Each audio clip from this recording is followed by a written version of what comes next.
that's the biggest thing, just moving forward from it and taking that and using that as ammunition for tonight's game. Your reaction was, I don't know if you ever saw Magic Johnson. If you ever heard the story about Magic's first, your reaction was close. Like when he jumped on Kareem, it almost looked like you were going to go jump on top of him. I don't know. I just got excited. We were down 12, and there was a moment where I really, just didn't feel like good offensively. Wasn't hitting shots.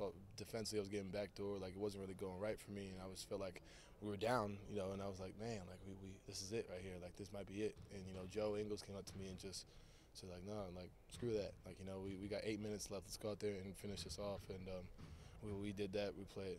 I hit the shot. Royce played great defense, which is a lot of adrenaline just to keep it going. From where we started the day, like the start of the game to the way the game ended, it was just all emotions just came out in that one leap. You're getting kind of caught in that little floater zone. On the last one, you pulled. Did you pre-decide you were pulling? Did you make an adjustment beforehand? So there was a timeout called. I forgot when the timeout was called, and I took a jump shot after the timeout, and it was short. So I said, all right, next time I get a chance, it may not be with 2 minutes left, may not be 3 minutes, but next time I have to hit the jump shot, like I'll use all my energy and get my legs up because my legs just weren't there on my jump shots. It was short, and fortunately I was able to knock it down. But once I came off the screen, I was like, you know what, stop shooting the same floater over and over again and missing. So I just said, just take the shot and knock it down. You said your mom, has taught you to live in the moment. How much did that come into play in that last game? 100.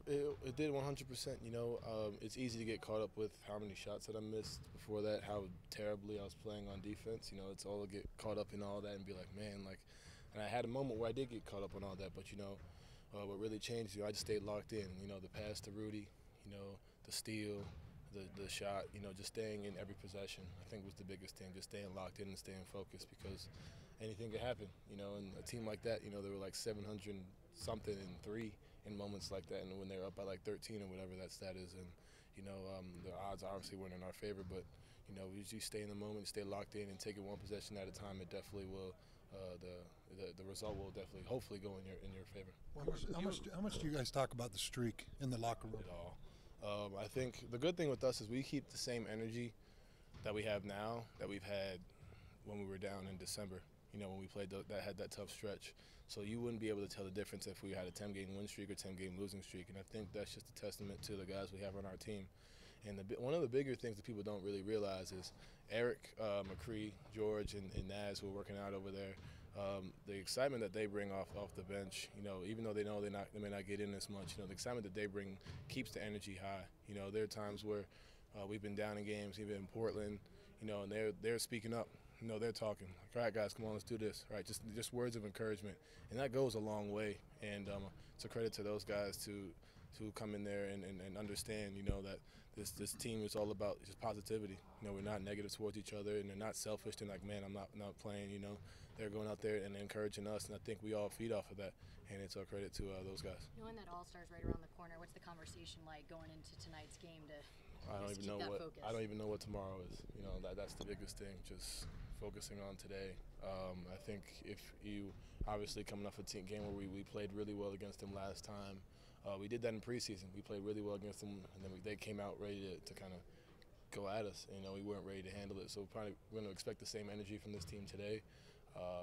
They came off a tough loss against I think it was Golden State, and just to be ready for them to be in full attack mode, and we just got to keep playing the way we have been. With all of that said, about you tonight is a test of this team's maturity. 100%. And I think we've showed that we're a very mature team, and this will just be another test along the road. And if we just continue to stay in the moment, like I said, to stay in our zone, I think we'll be all right. There was an article recently where you're quoted saying, I've gotten lost a few times this year, and looking at it directly impacts my next game.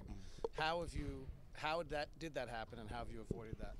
So the beginning of the year, first 5, 6, 7 games or so, maybe 8 games, first 10 games, I guess you could say. I had the Rookie of the Year voting on my phone, like on my lock screen. I was looking at what everybody else was doing, and kind of affected the way I was playing. So I kind of shut all that out and just said like I'm here to contribute to my team in any way that I can, and help in any way that I can. That was what I said before the draft. That was my mindset before, and pretty much let that kind of distract me, and now I could honestly, I could really, care less about the whole postseason award. It's an individual award. I'd rather make the playoffs, be a high seed, and get some playoff experience and compete for a title than win one award for 1 year. I think that's the biggest thing that's changed with me. I've always been that person who's been unselfish, but it was during that little stretch where I was kind of focused on that, and it really changed, who I was and how I was playing. So did you out here, man?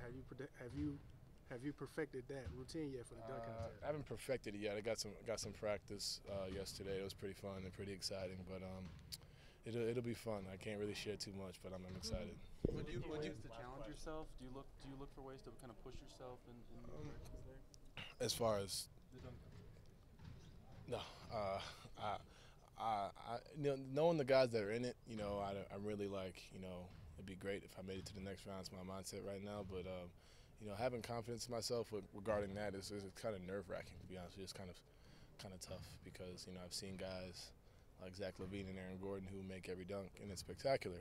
And I can envision that because I've done that before, and I've also missed. So now I'm trying to just keep my head on straight and stay focused on just making that first dunk, because if you don't, then it kind of goes downhill from there. And that's thanks to Shaq, and I hope he sees this. It's his fault that everybody feels pressure to make the first dunk. He started that whole little thing. I feel like this weekend could possibly change your life, though. I don't look at it like that. I actually haven't. That's actually a good question. I haven't looked at it like that. I just treat it just like this will be the most starstruck I'll probably be ever in my life at one time. But just try to enjoy it. My whole family is going to be down there. It's not a vacation of sorts, but it's like I've been watching this since I was like 8.